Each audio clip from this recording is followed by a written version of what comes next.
সম্ভব না। Thank you ভাইয়া, থ্যাংক ইউ। আমার সাজেশনটা পাঠানোর জন্য আপনাকে ধন্যবাদ। আমিও আসলে আপনি সময় মতো পেলে হয়তো ভালো লাগতো, দেখতেন। যাই হোক, তা ঈদের পরে এসে নেন। আর ঈদের সময় তো আর ওইভাবে ঈদের ছুটিতে অত পড়াও হয় না।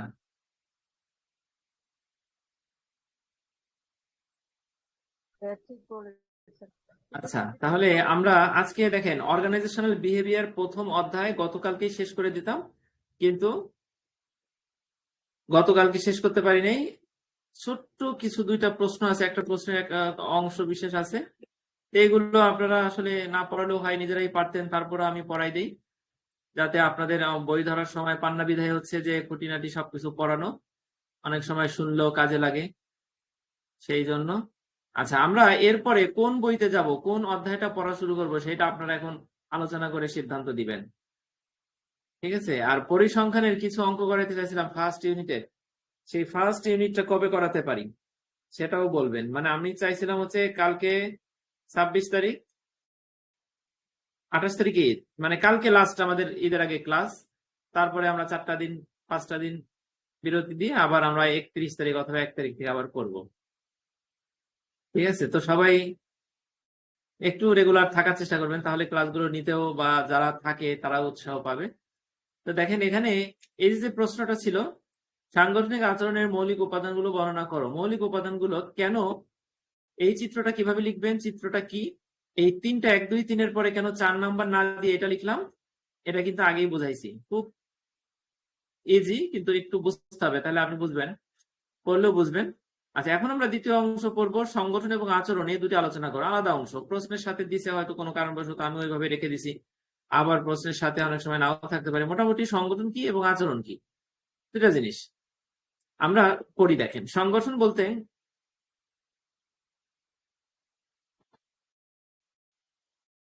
মানুষের যে কোনো ঐক্যবদ্ধ কর্ম প্রয়াসকে বোঝায়।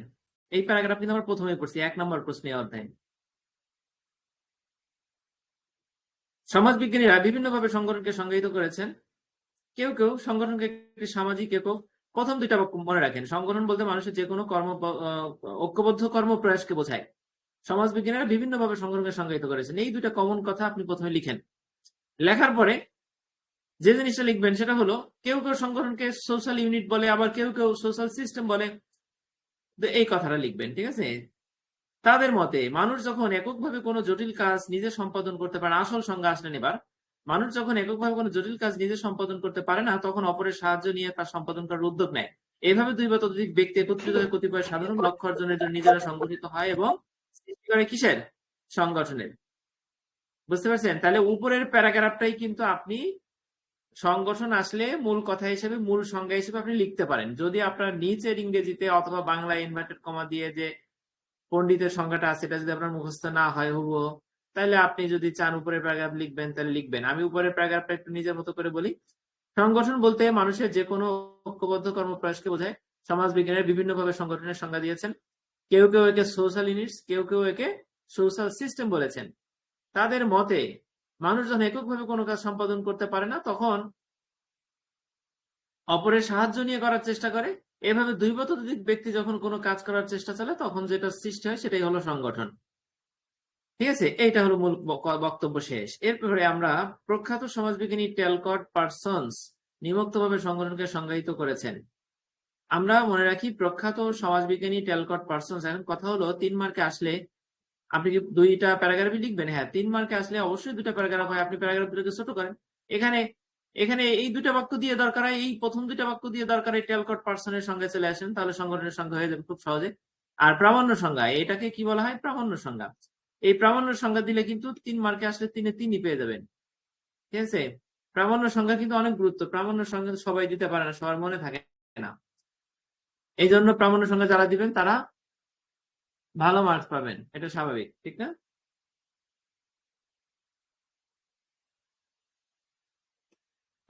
আচ্ছা, টেলকট পার্সন্স কি বলছেন, যদি বাংলায় আমরা লিখতে চাই তাহলে লিখবো কি, সংগঠন হলো একটি সামাজিক একক। সংগঠন কি? একটি সামাজিক একক যা সুনির্দিষ্ট লক্ষ্য অর্জনের নিমিত্তে, আবার পড়ি, সংগঠন হলো একটি সামাজিক একক যা সুনির্দিষ্ট লক্ষ্য অর্জনের নিমিত্তে ইচ্ছাকৃতভাবে গঠিত ও পুনর্গঠিত হয়। আবার পড়ি, সংগঠন হলো একটি সামাজিক একক যা সুনির্দিষ্ট লক্ষ্য অর্জনের জন্য বা নিমিত্তে ইচ্ছাকৃতভাবে গঠিত ও পুনর্গঠিত হয়। মানে গঠিত হওয়ার পরও সেটা নানা কারণে ভাঙে গড়ে। আমরা সামনে পড়বো সংগঠনের বা দলের যে 5টা উপাদান পড়বো, দল কিভাবে গঠন হয়, কিভাবে ভাঙে, কি কারণে ভাঙে, এটা পড়বো, মডেল আকারে পড়বো। হ্যাঁ, সেই জন্য বলা হয়েছে সংগঠন গঠিত হয়, গঠিত হওয়ার পরে আবার পুনর্গঠিত হয়। মানে একবার গঠন হলে চিরকাল থাকে না ওরকম। তাহলে সংজ্ঞাটা কি? সংগঠন হলো একটি সামাজিক একক যা সুনির্দিষ্ট লক্ষ্য অর্জনের নিমিত্তে গঠিত হয় ও পুনর্গঠিত হয়। সহজ কথা, যা আছে যেভাবে আছে ইনভার্টেড কমা দিয়ে সেভাবে লিখতে হবে কিন্তু, কারণ এটা হচ্ছে পরোক্ষ উক্তি, তার বক্তব্য যেভাবে সেভাবে লিখবেন আপনি। আর যদি কেউ ইংরেজি পড়তে চান তাহলে টেলকট পারসনস বানানটা একটু দেখেন সবাই এখনই। টিএল টেল কট সিও টিটি, দুটা টি আছে। পারসনস পিই না কিন্তু PARSONS পারসনস, ঠিক আছে। তা উনি কি বলছেন? Organizations are social units of human groupings deliberately constructed and reconstructed. Constructed and reconstructed, ওই যে গঠিত এবং পুনর্গঠিত। ঠিক স্পেসিফিক গোলস টেলকট পারসনস, ঠিক আছে। তাহলে আপনি যদি চান যে সংগঠনটা কাকে বলে এটার সংজ্ঞাটা আপনি ইংরেজি দিবেন, তাহলে ইংরেজি বাক্যটা কিন্তু খুব সহজ। একটু কয়েকবার বললে মানে বাংলা থেকে মনে হবে বেশি। আবার পড়ি দেখেন, অর্গানাইজেশনস আর social units of human groupings deliberately constructed and reconstructed to seek a specific goals. কে বলছেন? টেলকট পারসনস। আশা করি পড়বেন, বুঝতে পারবেন। এবার আমরা চলে যাচ্ছি আচরণ। 1 মিনিট ভাইয়া, প্রশ্ন আছে একটা। জি বলেন। বলতে চাচ্ছি 3 মার্কের আর যদি আমি শুধু ইংলিশটাই দিই, বাংলাটা না দিই সময়ের সাপেক্ষে, তাহলে কি 3 মার্ক অবশ্যই পাবো? অবশ্যই দুইটা এক জিনিস দেওয়া লাগবে না তো, বাংলা ইংরেজি দুইটা একসাথে দিবেন না, মানে যে কোনো একটা দিবেন। দুইটা দিলে সময়ের অভাব, দুইটা দেওয়া তো যাবে না, ঠিক আছে। আবার ইংলিশ পারবো, যে ইংরেজি সমস্যা নেই। মনে থাকবে না ইংরেজ দেবে, হ্যাঁ, যে বাংলা ইংরেজ বা ইংরেজ দেবে না সে বাংলায় দিবে। সবচেয়ে ভালো ইংরেজিতে দেওয়া, ঠিক আছে। ইংলিশটা সুন্দর আছে, দেখতে পারবো। হ্যাঁ সহজ আচ্ছা আছে, ঠিক আছে। সহজ। আচ্ছা, এরপরে দেখেন আচরণ। আচরণ হলো আমাদের আবেগ, অনুভূতি এবং মনোভাবের বহিঃপ্রকাশ। আচরণ হলো আমাদের আবেগ, অনুভূতি এবং মনোভাবের বহিঃপ্রকাশ। অর্থাৎ মানুষ যেসব কাজ করে সেসব কাজ বা ক্রিয়াই হলো আচরণ। মানুষ যা করে সেটাই আচরণ। আমরা মনে করি যে আমরা যেটা করলাম সেটা আমাদের আচরণ না, আমরা করতে গিয়ে যে বাজে কথাটা বা ভালো কথাটা বললাম সেটা বুঝে আচরণ না, আমরা যা করতেছি সেটাই আমাদের আচরণ, ঠিক আছে। তো এখানে তাই বলা আছে যে মানুষ যেসব কাজ করে সেই কাজগুলোই হলো বা সেই ক্রিয়াগুলোই হলো তার আচরণ। আচরণ বিহেভিয়ার হলো ব্যক্তির অভ্যন্তরীণ এবং বাহ্যিক উত্তেজনার প্রতিক্রিয়ায়। লাস্টের বাক্যটা হচ্ছে মূল সংজ্ঞা। ব্যক্তির অভ্যন্তরীণ এবং বাহ্যিক, অভ্যন্তরীণ অর্থাৎ আপনার ভিতরের যে স্বভাব সেটা তো অভ্যন্তরীণ বিষয়, সেটা তো সহজে যায় না, না। সেই অভ্যন্তরীণ এবং বাহ্যিক উত্তেজনার প্রতিক্রিয়ায়, অভ্যন্তরীণ যে স্বভাবটা এবং বাহ্যিক যে উত্তেজনা, হঠাৎ করে রাগান্বিত করে দিল কেউ, অথবা কেউ আপনাকে খুব অনুভূতিমূলক কথাবার্তা বলে দিল, ফলে আপনি যে প্রতিক্রিয়া দেখালেন এবং এই প্রতিক্রিয়ার ফলে প্রদর্শিত হলো আপনার কাছ থেকে যে কর্ম, যে প্রতিক্রিয়া, যে ভাবভঙ্গি বা অভিব্যক্তি, এটাই হলো বিহেভিয়ার। আচরণ বা বিহেভিয়ার হলো ব্যক্তির অভ্যন্তরীণ এবং বাহ্যিক উত্তেজনার প্রতিক্রিয়ায় সৃষ্ট কাজ, কর্ম, প্রতিক্রিয়া, অভিব্যক্তি, অনুভব ইত্যাদি বা ভাবভঙ্গি ইত্যাদি। এটা শারীরিক হতে পারে, অর্থাৎ আচরণটা শারীরিক ভাবে হতে পারে, মানসিক, সামাজিক, পরিবেশগত প্রভাবের অধীনে গঠিত হয়। আচরণ অনেকগুলো প্রভাবক থাকে আচরণে, সেগুলো হলো শারীরিক। কেউ আপনাকে একটা চড় দিল, এটা একটা আচরণ প্রকাশ পাবে আপনার কাছ থেকে। কেউ মানসিকভাবে আঘাত দিল, সামাজিক ভাবে আপনি ভালো অবস্থা খারাপ অবস্থা মানে গেলেন, পরিবেশগত প্রভাব, এসব কারণে আপনার মধ্যে আচরণ প্রভাবিত হবে। তাহলে প্রথম বাক্যটা যেভাবে আছে সেভাবে একটু চিন্তা করে বারবার লেখার বোঝার চেষ্টা করবেন, ঠিক আছে। আমরা এগুলো বানাই লিখতে পারি, কিন্তু বইটা বারবার পড়লে কি হয়, ভালো একটা জিনিস বের হয় আমাদের মধ্যে থেকে, ঠিক আছে। মানুষ উদ্দেশ্যমুখী আচরণ করলেও প্রায়শই তার আচরণের কারণ সে জানে না। উপরে কিন্তু সংজ্ঞা দিবেন, নিচে ভিন্ন কথা লিখবেন, কারণ দুইটা প্যারাগ্রাফের কথা বলছি, ঠিক আছে। মানুষ এইগুলো দেখেন, যদি এই প্রশ্নের অংশ হিসেবে আসে তাহলে আপনি ছোট করবেন, অবশ্যই ছোট করবেন, কিন্তু সংগঠনটা শিখে রাখেন, 3 মার্কের একটা প্রশ্ন হিসেবে আসবে সেই চিন্তায়। আচরণটা শিখে নেন, 3 মার্কের একটা প্রশ্ন হিসেবে আসবে সেই পরিকল্পনার অংশ হিসেবে, ঠিক আছে। মানুষ উদ্দেশ্যমুখী আচরণ করলেও প্রায়শই তার আচরণের কারণ সে জানে না। উদ্দেশ্যমুখী আচরণ করে মানুষ, ঠিক আছে, কিন্তু প্রায়শই সে তার আচরণের কারণ জানে না।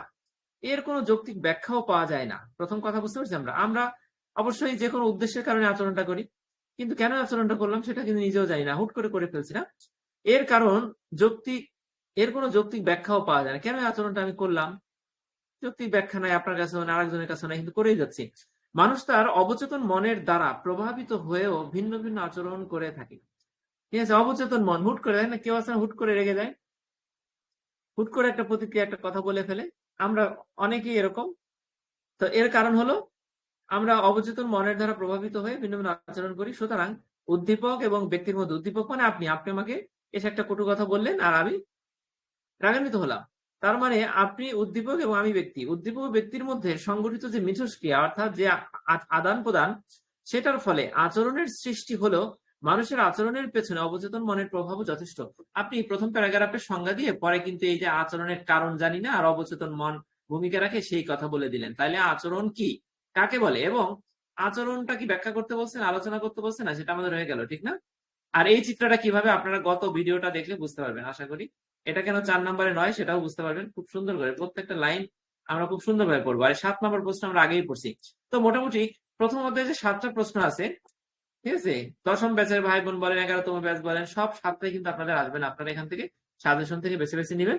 আর সাজেশনের একটা জিনিস, সেটা হলো প্রথম পরীক্ষায় যদি দেখেন অন স্টার প্রশ্নগুলো খুব বেশি পরিমাণে আসতেছে, তাহলে আপনাকে দ্বিতীয় পরীক্ষার জন্য অন স্টার গুলো চোখ বুলাই যেতে হবে। এবার অন স্টার সাধারণত আসার কথা না, আসলে একটা আসবে, একটার বেশি আসবে না। সেখানে যদি বেশি আসে তাহলে বুঝবেন প্রশ্ন কর্তা ওই দিকে অন স্টারের দিকে চিন্তা ভাবনা করতেছে, অন স্টার দিবে। ঠিক আছে, তা আমার সাজেশনটা তো নিশ্চয়ই বিভিন্ন গতি প্রকৃতি বিশ্লেষণ করে করা। যেমন সেকেন্ড সেমিস্টারের গতি প্রকৃতি বিশ্লেষণ করে, থার্ড সেমিস্টারে, সেকেন্ড সেমিস্টারে এমন কিছু সোর্স পাইছি যেখান থেকে প্রশ্নগুলো প্রথম প্রশ্ন হয়েছে, দ্বিতীয় প্রশ্ন হয়েছে, ঠিক আছে, সেইগুলোর আলোকে থার্ড সাজেশনটা করছি। আবার আপনাদের সাজেশন করতে গেলে সেটা ফলো করছি। তো সব মিলে আপনারা অন স্টার প্রথম পরীক্ষা আসলে আপনার দ্বিতীয় পরীক্ষা থেকে অন স্টার গুলো জাস্ট চোখ বুলাই দেবেন। চোখ বুলাই গেলেও ভালো লেখা যায়। আমি সেকেন্ড সেমিস্টারে অনেক প্রশ্ন, যেমন লাস্টে ম্যানেজারিয়াল ইকোনমিক্সে অনেক প্রশ্ন চোখ বুলাই গেছি, সেইগুলো কিন্তু আসছে, সেগুলো আসার কথা না। ঠিক আছে, আসছে, সেগুলো কিন্তু সুন্দরভাবে লিখছি, কারণ চোখ বোলানোর ফলেও আপনি লিখতে পারবেন অনেক ভালোভাবে। আর একটা জিনিস বারবার পড়লেও সেটা লেখা যায় না। ঠিক আছে, এটাই তো পরীক্ষার হল। তো যাই হোক, আমাদের অর্গানাইজেশনাল বিহেভিয়ারের প্রথম ইউনিট হয়ে গেল। এখন আমরা পরিসংখ্যানের কিছু অঙ্ক বা প্রথম অধ্যায়ের কিছু জিনিস যদি নতুন 11তম ব্যাচের বইয়ে অন্তর্ভুক্ত হয়ে থাকে বা কিছু অঙ্ক আছে, সেগুলো আমরা করব। সেটার একটা শিডিউল আপনাদের দিয়ে দিব।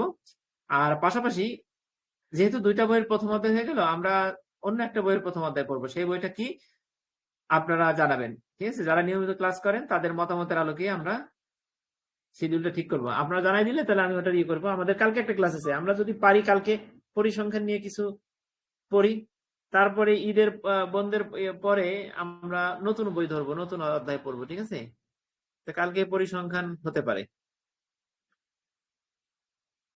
ঠিক আছে, আর তো এ পর্যন্তই নাকি? বলেন আলপনাফা, বলেন।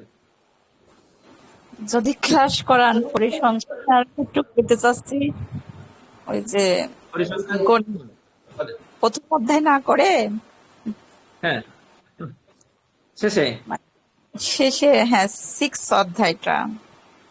আচ্ছা ঠিক আছে, কিন্তু বিষয়টা হলো কি আপা, মানে মূলত আপনারা তো আউট, এখন হচ্ছে 11তম ব্যাচের জন্য।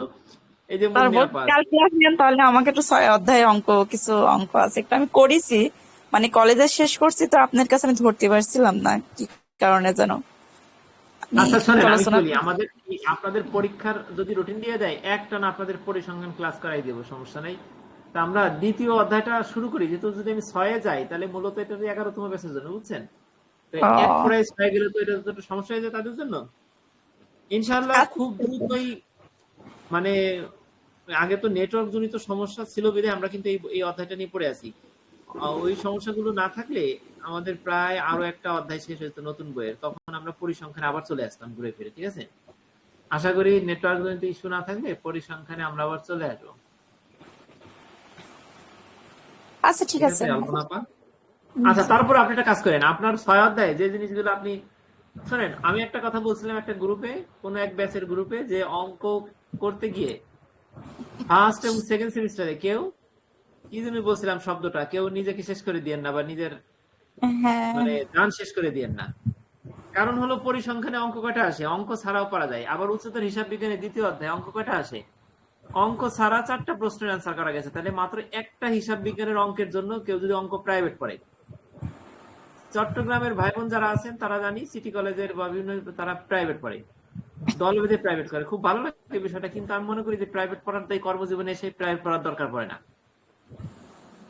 ঠিক আছে, আমি তো হিসাব বিজ্ঞানের অঙ্ক, সত্যি কথা বলতে হিসাব বিজ্ঞানের অঙ্ক আমি খুব একটা যে করছি তা না, কারণ আমি জানি অঙ্ক ছাড়া 3-4টা প্রশ্ন হবে, হয়েছেও তাই। আপনারা অঙ্ক যারা একদমই পারেন না হিসাব বিজ্ঞানের অঙ্ক, নতুন করে এই প্যারা নিতে দেন না। আচ্ছা, আর হচ্ছে ম্যানেজেরিয়াল ইকোনমিক্সে 2টা অঙ্ক বোধহয় এবার, নাকি কোন সাবজেক্টে জানি 2টা অঙ্ক, কার্য ব্যবস্থাপনা, যে বইটা আপনাদের নাই ওই বইটায় 2টা অঙ্ক কিন্তু এবার আমাদের আসছে। অনেকেই, আমি করাইছিলাম পরীক্ষার আগের দিন, আগের সপ্তাহ ধরে অনেকেই পারে নাই। আমি 2টা অঙ্ক 8-8 16 মার্কস একবার সুন্দরভাবে কিন্তু পেয়ে গেছি খুব সহজে, মানে আধা ঘন্টার ভিতরে 2টা অঙ্ক হয়ে গেছে, যেখানে 2টা প্রশ্ন 8 মার্কের লিখতে গেলে 1 ঘন্টা লেগে যায়। 1 ঘন্টা না লাগে মোটামুটি 40-45 মিনিট লেগে যায় বড় প্রশ্ন। তা আপনার এই অঙ্কগুলো প্রত্যেকটা অধ্যায়ে সেকেন্ড সেমিস্টারে কিছু অঙ্ক আছে, অঙ্কগুলো প্রথম থেকে শিখবেন। আর কার্য ব্যবস্থাপনার নতুন বইতে ওটা কিন্তু অঙ্কগুলো আমি দিয়ে দিছি, 2টা অঙ্ক জি দিছি, ঠিক আছে। ভাইয়া, আমি আজকে নোটগুলো হাতে পেয়েছি, কিন্তু এখনো খুলে দেখতে পারিনি। আচ্ছা, খুলে দেখেন, অনেক সুন্দর করে সেকেন্ড সেমিস্টারের বইগুলো তৈরি করতে গিয়ে আর থার্ড সেমিস্টারের বইগুলো তৈরি করতে গিয়ে মানে এত সময় দিছি, এত পরিশ্রম করছি, মানে নিজের শারীরিক মানসিক অনেক ক্ষতির শিকার হয়েও আমি এগুলো করছি। এটা ভাই বোনদেরকে বোঝাতে পারি না, তারা যদি মনে করে যে এটা কতগুলো কাগজ বা কতগুলো শীট যেগুলো আমরা স্কুল কলেজ থাকতে ফটোকপি করে নিতাম, তাহলে ভুল হবে। না ভাইয়া, এটার অনেক পিছনে অক্লান্ত পরিশ্রম, আপনি পাতা উল্টালে দেখতে পারেন ফার্স্ট সেমিস্টারের নোটের থেকেও বোধহয় বেশি পরিশ্রম হয়েছে এইটা 2টা করতে,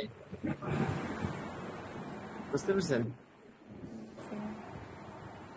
তো যাই হোক, তাহলে আজকে আর আমরা বেশি বাড়াইলাম না পড়া, মোটামুটি একটা অধ্যায় শেষ করছি। কালকে লাস্ট ক্লাস, আপনারা সবাই থাকবেন, যারা ভিডিওটা দেখবেন তাদেরকেও বলতেছি কালকে থাকবেন। আমরা কালকে পরিসংখ্যানের কিছু অঙ্ক, সব না পারি কিছু অঙ্ক করব, যেহেতু ঈদের আগে মোটামুটি সবাই ব্যস্ত, অনেকে থাকতে পারতেছেন না, বা ঠিক আছে অন্যান্য কাজ আছে। আমার অন্যান্য ক্লাস এমবিএ বাদেও আমার অন্যান্য বিভিন্ন প্রোগ্রামের বিভিন্ন জায়গায় বিভিন্ন ক্লাস নিতে হয়, ঠিক আছে, সেই জন্য আমি পারি না। তো যাই হোক, সবাইকে অনেক ধন্যবাদ। কালকের ক্লাসটা করেন শেষ, তারপরে আমরা ইনশাল্লাহ ঈদের পরে 31 তারিখ অথবা 1 তারিখ আবার বলবো, ঠিক আছে। রেগুলার থাকবেন, 10ম এবং 11তম ব্যাচের ভাই বোনরা রেগুলার থাকবেন। রেগুলার থাকলে কি হবে, প্রত্যেকটা ক্লাস করলে কি হবে, আপনার বইগুলো আমার এই ক্লাসের মাধ্যমেই দেখবেন মিনিমাম 5টা অধ্যায় শেষ হয়ে যাচ্ছে, তারপরে আপনাদের 10ম ব্যাচের পরীক্ষার ঘোষণা দিচ্ছে, তার আগে দিচ্ছে না, ঠিক আছে। আর যদি হুট করে দিয়ে ফেলে তাহলে আমি পরিসংখ্যানে একটা না ক্লাস করাই দিব আপনাদের 10ম ব্যাচের, সমস্যা নেই, ঠিক আছে। তাই ভালো থাকেন সবাই, আসসালামু আসসালামু আলাইকুম।